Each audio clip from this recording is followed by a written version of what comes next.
Իմ պապը տնկել է մեր գյուղի շիվերը։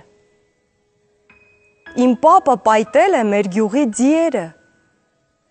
Իմ պապը մեր գյուղի պատերը շարել է եւ բոլոր կամերը մենակ քարել է։ Ջրել է իր այգին ու մարգը բահել է եւ արդար քրտինքով իր տունը պահել է։ Իմ պապը վարել է, իմ պապը ցանել է, իսկ հնձի ժամանակ ձեռքի մեջ մանգաղի դաստակը ցավել է։ Իմ պապը հողի հետ խորհել ու խոսել է, ամպի հետ արտասվել, ջրի հետ հոսել է։ Մի օր էլ, երբ հանկարծ ծալվել են ծնկները, զարմանքից քարացել ամոթից շիկնել է։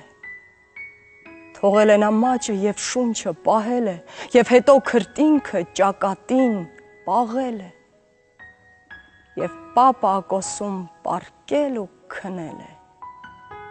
խառնվել այն հողին, որ իրեն սնել է։ Քեզ համար։